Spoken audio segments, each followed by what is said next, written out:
Brothers and sisters, tonight's message is taken from the Gospel of the Lord according to St. Luke in chapter 14, verse 1, 7 to 14. Sa Ebanghelyo ng ating Panginoon Jesucristo ayon kay San Lucas, sa kabanata 14, talata 1, susundan po yan ng 7 hanggang 14. Isang araw ng pamamahinga, si Jesus ay nangyayang kumain sa bahay ng isang pinuno ng mga Pariseo at binabantayan nilang mabuti ang kanyang mga kilos. Napansin ni Jesus na pinipili ng mga inaanayahan ay ang mga puma nakalaan sa mga piling panauhin. Kaya sinabi niya ang malinhabang ito, kapag inaaniyahan ka naman sa isang kasalan, huwag mong pipiliin ang tanging upuan, baka may nangyayang lalong nangyayang kaysa sa iyo. At lalapit ang naganyaya sa inyong dalawa at sasabihin sa iyo, maaari bang ibigay ninyo ang upuan yan sa taong ito? Sa gayon mapapahiya ka at doon malalagay ka sa pinaka-aabang upuan. Ang mabuti, kapag naanayahan ka, doon ka maupo sa pinaka-aabang upuan. Sapagkat paglapit ng pag-anyaya, nag-aanyaya sa iyo, ay kanyang sasabihin, kaibigan, dili ka sa kabisera. Sa gayon, nabigyan ka ng malaking karangalan sa harapan ng mga panauhin. Sapagkat ang nagpapakataas ay bababa at ang nagpapakababa ay itataas. Sinabi naman ni Jesus sa nag-aanyaya sa kanya, kapag nag-aanyaya ka, huwag ang mga kaibigan mo, mga kapatid, mga kapag-anak, o mayamang kapitbahay ang anyayahan mo, sapagkat aanyayahan ka nila, at sa gayoy, gagalihan ka na. Kaya kung ikaw ay mag-aanda ng isang malaking salo-salo, ang mga pulubi, mga pingkaw, mga pilay, at mga bulag ang anyayahan mo, hindi sila makakagati sa iyo, at sa gayoy, magiging mapaalad ka. Gagalihan ka ng Diyos sa muling pagkabuhay ng mga banal. Mga kapatid ko kay Kristo, ang mabuting balita ng ating kaligtasan. Isang bayan palakpak na ating nakapakot ng puri. Magpasalamat sa Diyos. Praise the Lord. God is good.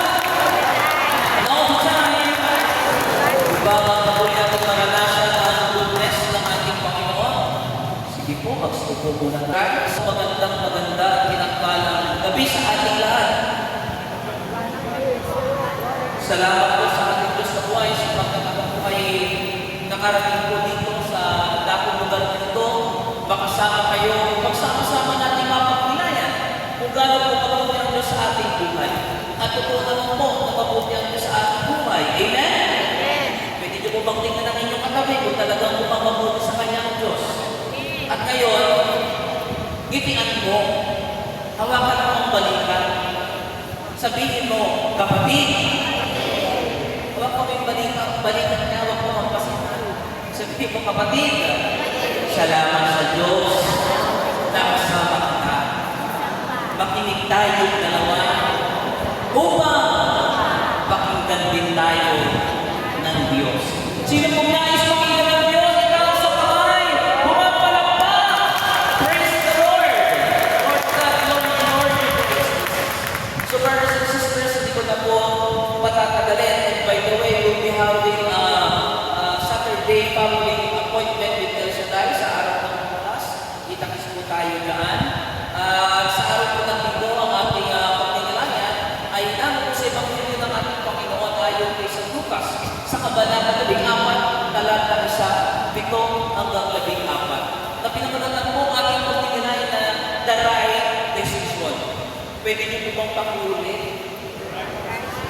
Pag sinabi po natin the right decision, alam natin na pwede tayong mapasama at pwede tayong makabuti. Amen?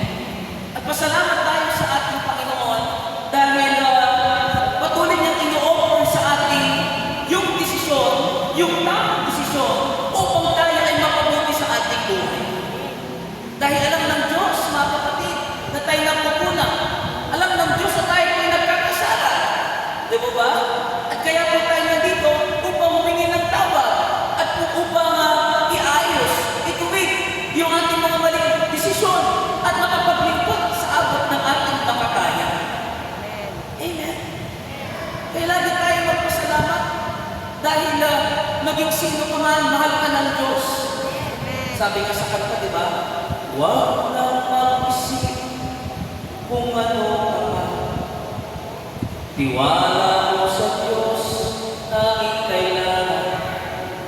At kahit gaano pa ang iyong kasalanan, mamahalin kita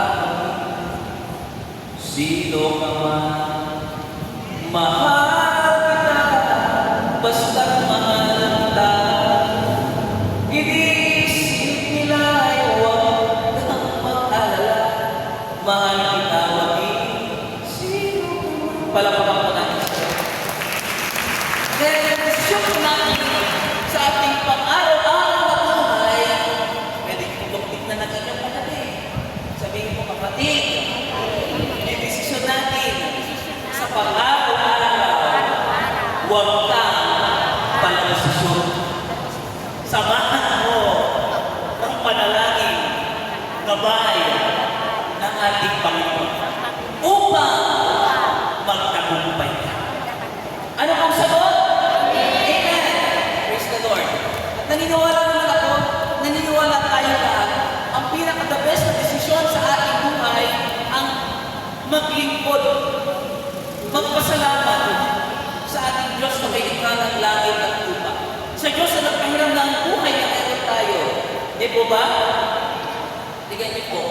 San Pablo, bago po siya naging San Pablo, ang pangalan po niya ay Saul. At si Saul po ay isa sa mga persecutor, rejector ng ating Panginoon. Hindi naniniwala na may Diyos. Pero nung nakilala niya ang Diyos, nagkaroon siya ng bagong buhay. Siya ay binago ng ating Panginoon. Sabi nga sa 2 Corinthians chapter 5, verse 17, ang sino mang tao na nakikipag-isa sa Diyos ay binago. Kung dati-dati siguro, brother, sister, madamag ka ngayon, medyo-medyo na lang. Kung dati-dati, mapapataas ka, may kayabangan ka, medyo-medyo na lang. Kung dati-dati mapagamuhin ka, dapat medyo-medyo na lang. Kung dati-dati may pangit ka ugali, binabawas-bawasan natin, no? Iniiwas-iwasan natin. Kasi nandito tayo lahat kay Lord, eh. Di mo ba? At balik po tayo sa ating binabanggit kanina. From Saul, naging po siya si San Pablo na nabigyan ng pagkakataon, nabigyan ng pag-asa. At dahil doon, yung pungkay ng buhay, ang kanya pong pinakamagandang naging desisyon ay maglingkod, magpasalamat sa Diyos. Amen? Katulad po ni David, bago po siya naging si David, at si King David, siya po na ay naging si David. Alam niyo po mga kapatid, si David po noon, lumapit sa kanyang kuya na si Eliab para makisuyo. Baka pwede sumama kuya, makidigma doon sa huge Palestinian na si Goliath. Anong sabi ng kanyang kuya na si Eliab? Huwag ka nang sumama, bata ka pa, hindi mo kaya. Anong sinabi niya? Sinabi ba niya na, oo nga, bata pa ako, hindi ko kaya? Sinabi ba niya yun? Pinanginaan ba siya ng loob? Oo, tama yung kuya ko, magbantay na lang ako ng alaga, tupa ng tatay namin. Sinabi ba niya? Hindi niya sinabi. Ang sinabi niya, mag-yes ako kay Lord. Ang desisyon ko ay susunod sa kalooban ng Diyos. At sa pamamagitan ng isang bato, mga kapatid, na mas maliit mo sa kanya, pinabagsak si Goliath. Dahil yun, mga kapatid, sa pagsama ng Diyos sa kanyang desisyon. Amen? Dahil yun, sa pagtitiwala niya sa kanyang desisyon, nakasama niya si Yahweh El Shaddai. Amen? 1 plus 1? Plus 3. Kasama natin ang Diyos. Naalala ko doon, gusto niyo ba ng kwento may kwenta? Yung may kwenta naman, hindi puro walang kwenta. Naalala ko po nung ako po'y nakasakay sa jeep. Nung ako po'y nakasakay ng jeep, pauwi, kuminto po yung jeep. Ito na, nung kuminto po yung jeep, mga kapatid ko kay Kristo, madilim po sa bandang lugar na yun, hindi ko po makalimutan, it was 6 or 7 years ago, nilapitan po ko ng dalawang binatang lalaki na mumulang mata, tinutukan po ko ng ice pick. Grabe, hanggang ngayon hindi ko talaga makalimutan. Talagang nakatutok sa bandang dibdib ko habang hinahatak yung bag ko. Tapos sa bandang tuhod ko, yung isang lalaki. Hindi ko talaga alam ang gagawin ko. Hindi rin ako masyado makaurong kasi yung katabi ko, ang laki. Saka nakatutok nga sa tuhod ko eh. Ibig sabihin, wala kang magagawa, ibigay mo na yung bag mo.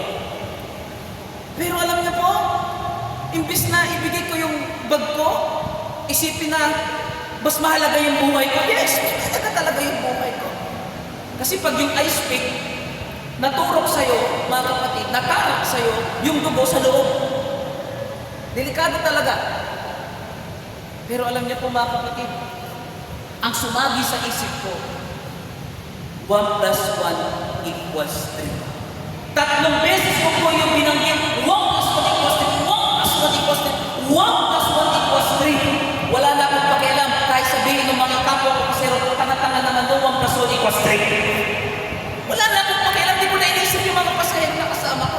Basta sinigaw ko po yun, kasi sabi ni Brother Mike, pag may pinagdadaanan kang problema, sabihin mo, 1 plus 1 equals 3. At dahil doon mga kapatid, yung mahatak sa bag ko, na tumututok, nakatutok yung ice na hawak-hawak sa, yung nakatutok sa bandang tuhod ko, mga kapatid, nagtakbuhan.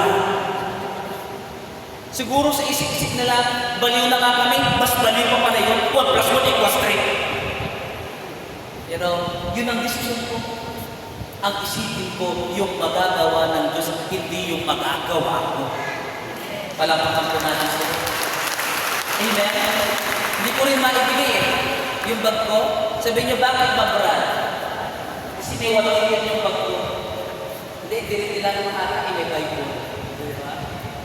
Brothers and sisters, grabe po hanggang ngayon na tumataas yung balahibo ko. Hindi ako makapaniwala na talagang mabisa yung salita ng Diyos. Makapangyarihan yung salita ng Diyos. Doon, alam ko na may kapangyarihan ng salita ng Diyos. Pero nung time na yun, pina-experience talaga sa akin kung gaano sa kamakapangyarihan. Kung gaano kapang makapangyarihan ang kanyang mga salita. Amen? At dahil doon, yung desisyon, mga kapatid, naging tama, naging maayos. Palakpakan po natin sa kaya ang katanungan dito, how can you make a right decision? Pakiulit nyo nga ako. Marami kayo, pero parang tatlo lang ang narinig. Pakiulit nyo, how can we make a right decision? Salamat po sa napilitang sumagot. Masadyang malaki na itong simbahan, hindi tayo magkarinigan. So, brothers and sisters, paano ba tayo magkakaroon ng tamang desisyon? Meron po po tatlo ibabahagi sa inyo. Una, avoid to take the place of honor. Pagkilit mo nga po, avoid to take the place of honor. Sabi dito sa talitahan ng ating Panginoon, mga kapatid, kung ikaw po ay nanayaan sa isang kasalan or any occasion, huwag kang basta-basta uupo doon sa upong pandangal. Ano ba yung mga upong pandangal? Yung halata mo naman, di ba? Yung may mga nakasakabit sa upuan.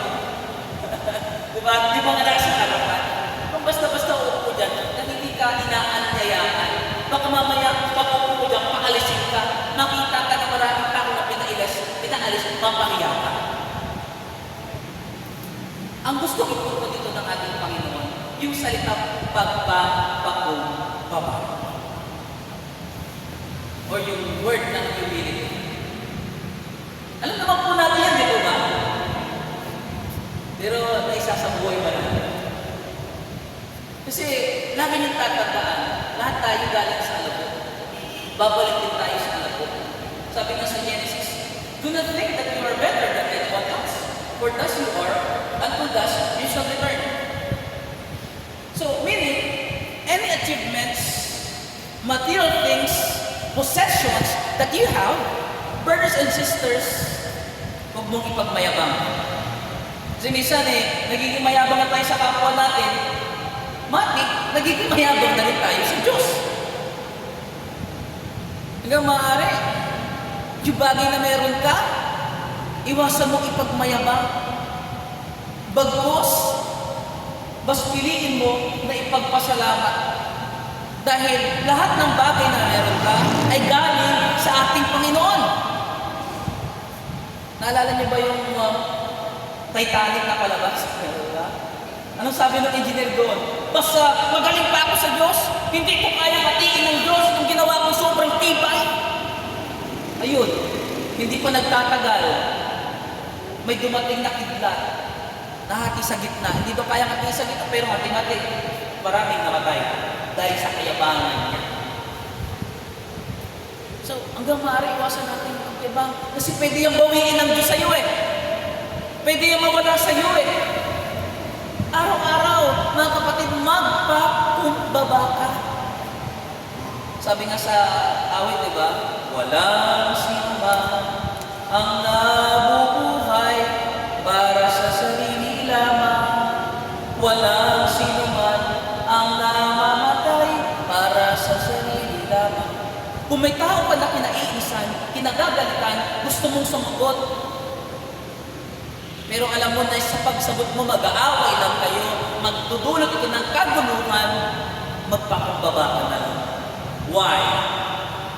Kasama mo ang Diyos. Sabi sa ating pinagdinilayan, ang nagpapakumbaba ay tinataas, at ang nagpapakataas ay binababa. Pag naging ikaw makamataas, mga kapatid, parang hindi mo na kailangan ng Diyos. Naging kang self-reliant. You know what's the meaning of self-reliant? Yung hindi mo na kailangan ng Diyos, tatawagin mo lang ang Diyos pag gusto mo lang. Kaya nga, hirap makapasok yung mga mayayaman eh. Kasi, nasa kanila na halos na, parang hindi na kailangan na may Diyos eh. Naalala niyo ba yung binatang mayaman? Diba? Nasa kanya ang halos lahat, ang yaman niya. Pinaghirapan niya ang lahat ng yun. Pero nung lumapit siya sa Diyos, nagsabi siya, siguro may konting yabang mo, nagawa ko lahat ng pinapagawa niya. Sabi ng Panginoon, meron hindi ka pa nagagawa. Ano po yun? Gagawin ko. Go sell everything you have and give it to the poor. Nung napakinggan niya yun, mga kapatid ko kay Kristo, masaya ba siya? Hindi. Malungkot siya. Hindi niya kaya na surrender. Kaya, kung ano mang meron tayo, mga kapatid, ibahagi natin sa ating kapwa, ibahagi natin sa Diyos. Talents, material things, possessions, ibahagi natin sa ating Panginoon. Ibahagi natin sa ating kapwa, ipagpasalamat natin ito habang tayo ay nabubuhay.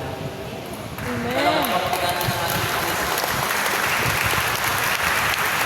Kaya nga ako si Brother Jonas, lubos-lubos po ang pagpapasalamat dahil ang desisyon ko na mag-aral, umili ng eskwelahan ay nag-base sa sinabi ng magulang ko, hindi sa lahat sinabi ng Diyos. Dahil dati-dati, actually talagang siguro hindi ko naman sinasabi mahina ang utak ko. Pero mahina ang loob ko talaga. Tamad ako mag-aral. Sabi ko nga sa magulang ko, doon talaga ako mag-aaral, mama. Doon sa College of Divine Wisdom. Baka mamaya masunog ako sa simbahan. Baka hindi ako makapagtapos. Pero salamat sa Diyos. Salamat sa mga nagturo. Nadagdagan yung kaalaman at karunungan ko. Lalo na nung ako po ay nagtapos. Ay, na talagang loob ko eh. Takot ako maghawak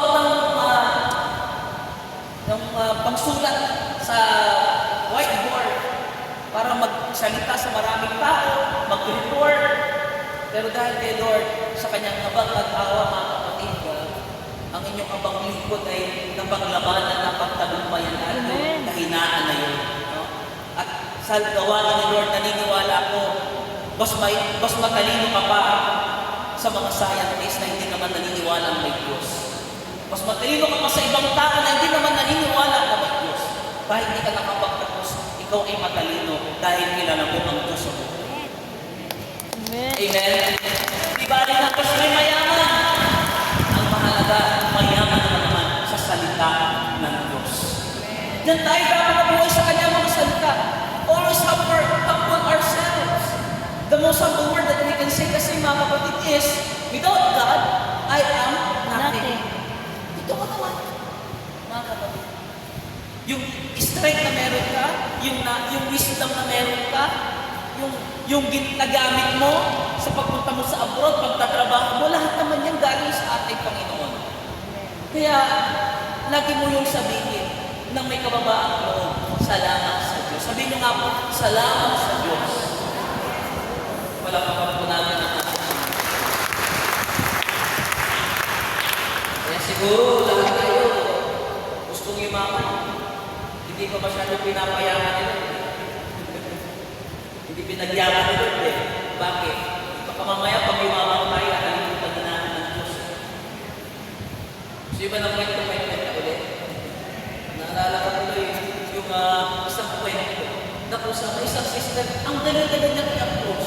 Ang dali-dali niya makausap. Hello sister, hello brother. Yung kanyang tahanan, simple lang, kahoy. Tapla. Yung hagdanan, kahoy. Yung bintana, kahoy. Yung pintuan, kahoy. Yung kainan, kahoy. Yung higaan, kahoy. Yung bakod, kahoy. Pero nung nakapag-upload na, yung bakod naging bato, mas mataas na kay Brother Jonas, hindi niya na makita yung nakatira sa loob. Yung kanyang bahay naging bato na, yung pintuan naging bato na, yung hagdan naging bato na. Lahat naging bato na, pati ang puso naging bato kasi hindi na mabatik, hindi na makita, hindi na namamanso. Kaya gusto ni Lord, lagi tayong tumawag sa Kanya ng may kababaang loob. Amen? Kaya siguro tayo pinagayaman nito, baka mamaya iba, hindi pa mayaman, mayabang na. So, pagsumikapan natin na magpakumbaba. Ano pong sagot? Amen. So, yun po yung una. Mga kapatid, avoid to take the place of God. Tinuturuan tayo din ng kababaang. Pangalawa, mga kapatid, be generous. Most especially to the poor. Maging mapagbigay tayo. Share what you have, brothers and sisters. Lalo na kung sa mga tao na nangailangan. Sabi po dito sa ating pinagpinilaya, mga kapatid, huwag lang yung mga kapitbahay mo na mayayaman. Huwag lang yung mga kamag-anak mo. Yung mga kaibigan mo, kakilala mo, inaaniyahan mo palagi. Yung pinapakain mo. Dapat yung mga taong nangangailangan din, lalo na yung mga mahirap. Kasi yung mga kakilala mo, mga kaibigan mo, kapitbahay mo, lalagyan ka lang din yan eh. Siyempre, inaniyahan mo, aaniyahan mo rin. Pag hindi mo inaniyahan, hindi ka naaniyahan. Pero yung mga taong mahirap, yung mga taong nangangailangan talaga, wala silang isusukli sa'yo eh. Pero ang maganda doon, ang Diyos ang magsusukli. Lagi niyong tatandaan, pinag-iipunan natin ang kayamanan dito, hindi yung bahay ninyo, hindi yung mundong ito, kundi sa langit tayo mag-ibok ng kayamanan. Naalala ko tuloy, mga kapatid, nung time na ako po ay naglalakad, dami ko dalang pagkain. May namalimos na bata. Binigyan ko, sabi ko marami. Eto na, nung binigyan ko, sunod-sunod na may naghingi. Binigay ko. Sabi ko, mayroon pa naman akong pagkain sa bag eh. Yung pinakamasarap, tinago ko. Nung time na pasakay na po ako ng jeep, may nakita po ako natutulog sa lansangan. Ngayon, dahan-dahan ko binuksan yung bag ko. Hindi ako nagdalawang isip na ibigay yung nasa loob na pagkain. Dahan-dahan ko inilapag. Nagising. Nung nagising yung tatay o yung lolo, yung maglolo, magtatay na yun, mga kapatid, talaga naman, nagpasalamat siya. Ginising niya yung kanyang apo o yung kanyang anak. Hindi nga naman gigising yung hindi gutom eh. Kaya iwasan natin mahusga ng mga nasa kalye, yung mga nagsisinggot. Minsan kasi yun na lang yung pampatulog nila, yun yung pampawala ng gutom nila. Iwasan natin mahusga, mga kapatid. Kasi mahirap na nga ang buhay manghusga, kapatid. So brothers and sisters, nung binigay ko po, nawala yung gutom ko. Iba yung pakiramdam. Pag nagbabahagi ka na meron ka, nagaling sa puso mo. Huwag ka na lang magbigay kung hindi galing sa puso mo, napipilitan kayo, may masasabi ka, nagkasala ka lang. Totoo hindi. Sige na, ito na lang. Huwag po gano'n. Sabi nga po ng ating minamahal na punong lingkod, Brother Mike, mas maganda ikaw yung nagbibigay kaysa ikaw yung nanghihingi. Mas maganda ikaw yung nagpapautang kaysa ikaw yung nangungutang. Diba? Doon naman, naalala ko na naman. Nakasakay ako sa bus. Nung nakasakay po ako sa bus, mga kapatid ko kay Kristo, kakainin ko po yung hamburger na meron ako. Gutom ako eh. Ngayon, may nakita ko namamalimos doon sa bus, sa baba. Namamalimos siya. Eh, ang tinuturo sa atin sa gawain ni Lord, maging mapagbigay. Yun po natutunan ko eh. Tumatak sa isip ko, sa puso ko eh. Kaya walang madamot na anak ni Yahweh El Shaddai ha? O bakit apat na yung sumagot? Amen. Walang madamo? Ito na. Yung para sa akin, ibinigay ko po doon sa namamalimos. Alam niyo po, nung tinanggap niya, ibinalik sa akin. Ayaw ng pagkain, pera ang gusto. Pero hindi ako nainis. Nung binalik niya, hindi ako nagalit. Doon ko napatunayan, mga kapatid, wala pang 10 seconds yung salitang, if you give, you will receive.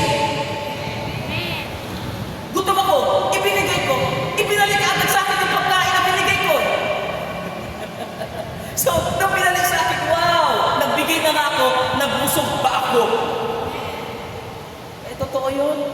If you give, you will receive. Wala kang sasayangin sa pag-share mo, pagbabahagi mo, ng buhay mo, bagay na meron ka sa kapwa mo, at igisayan sa Diyos. Sabi nga diba? Isang basong tubig lang sa isang lingkod ng Diyos, pinagmamalan ng buong pamilya. Lalo siguro kung may hamburger na. Kaya napakahalaga po yung time, treasure, talent, may pang-apat pa daw trust. Sabihin mo nga sa katabi mo, tapik-tapikin mo, ngitian mo, kapatid. Lagi mong tatandaan, wala kang sinabi. Anong sagot? Kaya yung pakpalakpak mo, yung sikaw mo, yung oras na kailangan mo, wala kang sinayang. Amen. Kung sa bagay-bagay sa mundong ito, masasayangan ka pa Di ba? Pati doon sa pag-ibig, may kanta nga di ba? Sayang na sayang talaga, pagmamahal na inalay sa'yo. Nanginayang. Sasayangan ka talaga Minsan nga nag-overtime ka na, binigay mo na yung oras mo sa trabaho mo, buhay mo. Mapapasabi ka pa nga sa pamilya mo, tugon pa ako, ko, inalay ko. Pero nasayang yung generosity mo. Pero kay Lord, yung generosity mo ng pagbibigay mo ng oras, panahon, buhay mo, nasayang ba? Tanungin kayo, sa bakay-bakay po ninyo, marami kayong ginagawa, di ba? Luto, plancha, linis, mag-aasikaso pa. Minsan nga yung atay nyo na pangalakad, ano nangyari? Naging pamalengke na lang. Sa dami-dami mong ginawa, nainis ka pa Pero dito sa gawain ng Diyos, tanungin ko kayo, pagod ba kayo? Hindi. Hindi! Bakit? Nakakatulog pa nga kayo Sa bahay, hindi makatulog. Pero sa simbahan, sa gawain. Pero sabi sa banal na kasulatan, lumapit kayo mga nahihirapan, napapagal, bibigyan ko kayo ng kapahingahan. Palakpakan po natin. Tanungin ko kayo, dito sa simbahan, sa gawain ng Diyos, pagod ba kayo? Hindi. Sitting pretty kayo, nakati-4 pa nga kayo. Hindi kayo pagod. Nakaupo ka lang dyan. Sa isang linggo, 2 oras, 1 oras lang ilalaan natin sa pagdalo. Pero tignan nyo naman, hindi kayo pagod, hindi kayo nag-overtime, pero may himala na ginagawa si Yahweh. Diba? Napakabuti ng Diyos. Kaya yan ang pinakatamang desisyon. Anong mga mangyari maglingkod tayo sa ating Panginoon? Tulungan natin ang ating kapwa. Iwasan mo na yan. May masasabi ka pa. Learn to give. At meron pa, learn to forgive. Yan din yung dapat mong ibigay. Pagpapatawad. Mahirap magpatawad. Na Naalala ko, to, naalala ko, hindi ko inaasahan na magagawa ko pala. Kasi, simula dati pa, nung ako high school, galit na galit ko sa tao. Nung ako po ina-assign sa Marinduque, PFCC 38, nag-post ako ng picture ko, naka-Amerika, kaayos. Sabi niya sa akin, nang nag-chat siya, big time ka na, Jonas. Hindi niya alam yung Amerikana ko bigay, yung relo ko bigay, pantalon ko, sapatos ko bigay, lahat bigay. Yan yung pag-trip. Thank you, Lord. Alam niyo po, sabi ko sa kanya, doon sa classmate ko na yun ng high school, yes, salamat kay Lord. Alam niyo po, nung nag-chat pa, alam niyo po ang sinat niya sa akin, Jonas, pwede bang pautang? Sabi ko sa inyo, nung high school ako, siya yung dahilan kung bakit ako nagka-black sa mata. Galit na galit ako kung araw-araw nang bumuli siya sa akin. Ang dami niya masasamang ginawa sa akin. Hindi ko talaga siya makakalimutan. Pero nakalimutan ko na. Nung ako po ay naglingkod kayo. Pero naalala ko ulit. Nung siya po ay nag-chat, lalo na nung nangungutang pa. Ang laki pa nung amount. Gusto ko sabihin sa kanya, buti nga sa'yo, but mo, buti nga wala kang pera. Gusto ko sabihin yun. Parang nung sinasabi na ba, nasa akin ang uling alaka.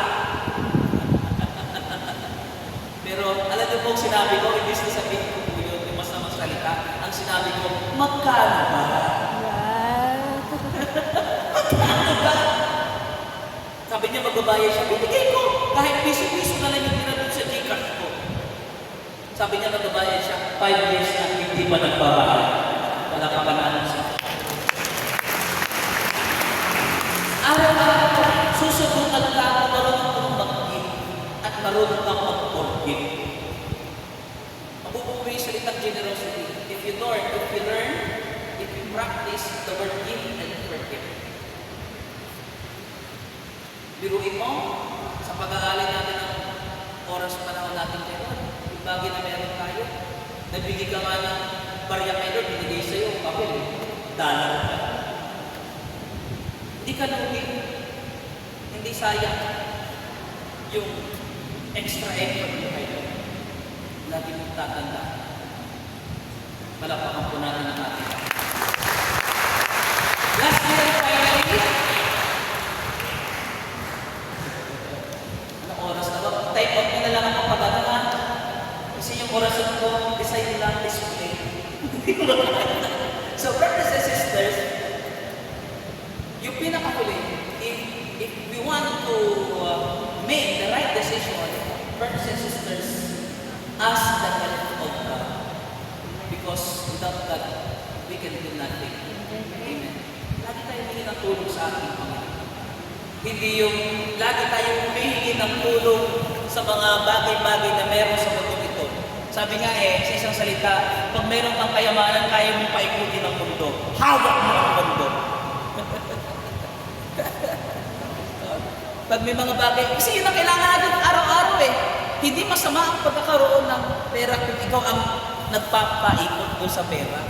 Pero pag ikaw ang pinapaikot na ng pera, kayamanan, yun ang masama. Yun na yung nakakatulog sa'yo. Meron nga akong kilala Pag walang pera, may sakit. Tingnan mo ang itsura ng katabi mo, mukha bang may sakit yan? Sabi pa nga ng tita ko dati, alam mo ba, pamangkin, buti pa yung pera, may tao, yung tao walang pera.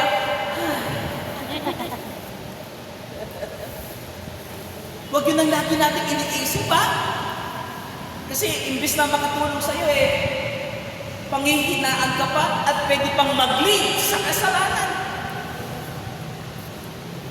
Huwag yung humihingi lang tayo ng tulong sa mga bagay sa mundo ito pag may sakit ka. Ang lalapitan mo pag hindi na kaya ng doktor, albularyo. Minsan pamahiin pa yung pinaniniwalaan natin, yung iniingahan natin ng tulong. Sabi ng iba, wala namang mawawala May nawawala, nababawasan yung faith, yung pananampalataya mo sa Diyos. Alala ko na naman, noong ako po ay umuwi sa amin para makita ko po yung aking anak. Alam niyo po, pag uwi ko doon sa Ilocos Norte, nakita ko yung anak ko na sa duyan. Excited ba ako lapitan? Pero nung nakita ko na may itak doon sa ilalim ng duyan, nabahala ako. Daan-daan ako ay dali-dali ako pumunta. Inalis ko yung itak na kalawang. Sabi ko, bakit yung itak na kalawang sa ilalim ng duyan? Ngayon mga kapatid, lumapit sa akin, naglabasan yung kamag-anak ng aking asawa. Sabi nung binan ko, bakit mo inalis? Huwag mong alisin. Kasi delikado po. Itak na kalawang, sino ba naman kung mag-iisip na hindi delikado yun? Nasa ilalim ng duyan, hindi bagay. Pero alam niyo ang sabi ng aking binan, okay lang yan, wala namang mawawala sa'yo. Kasi para hindi makaakit ng duwende.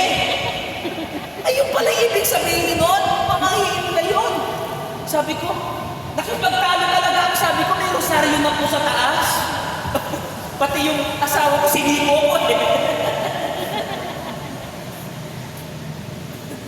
Biruin nyo, may mga pamahiin pag nahulog yung kutsara, tinidor, may bisita. E paano pag nahulog yung isang bandera ng kutsara, tinidor? At yan, dami ng bisita, magkatago ka na. Huwag kung ano-ano po pinaniniwalaan natin. Si nanay talaga nakatingin sa akin mabuti. Kamahilig kayo sa pamahilita. Hindi yan dapat ang pinanghihingian natin ng tulong. Ang hinihingian natin ng tulong, ang Diyos. Amen. Oh, at tuloy yung sumagot. Amen. Di ba yung sa Psalm 44? Naalala niyo ba? Amen. Nakilala ko po kasi na-assign ako ng PFCC 49, Nueva Vizcaya, Quilindre, Ifugao. Nalaman ko na taga doon pala sa Ifugao yung nakaligtas sa Psalm 44, yung nagpatuto sa Amber. Biruin nyo, binigay ng kanyang nanay yung panyo na may nakasulat sa Salmo 91 with the whole rosary. Nagbabakbakan na, nagdidigmaan na, namamatay na yung mga kasama niya. Pero anong ginawa niya? Hinilabas pa niya yung baril niya? Ipinakita pa niya yung kanyang combat skill, yung galing niya? Hindi! Panyo. Nagpakumbaba siya, nanalangin with the rosary habang binabanggit yung dasal ng Salmo 91. At dahil doon mga kapatid ko kay Kristo, siya po ay iniligtas. Tinulungan niya. There is power in the name of the Lord. Because according to John chapter 14 verse 6, I am the way, the truth, and the life. No one came to the Father except for me. Manalangin ka. Tumanong ka. Sa Diyos tayo unang lumapit. Hindi may problema ka sa pera. Ang tatanungin mo doon sa kaibigan mo, may kilala ka bang Bombay? Hindi yun. Kasi ito yung Bombay, wala daw masasabi pag imuntahan. So as the help of God, brothers and sisters, dahil siya po yung sigurado makakatulong sa atin. So what are the benefits if we make the right decision? First, God, brothers and sisters, will surely reward you in your generosity. God will surely help you. And God will always help you. Ang tanong dito, are we making the right decision? Kaya reaction ay tayo. Una sa lahat ng mga patuloy na magpasalamat. Sabi nga doon sa isang kanta na nakumpus mo, salamat ko. Sabi niya doon sa kanta, El Shaddai, papurihan ka, ako'y magkatawa,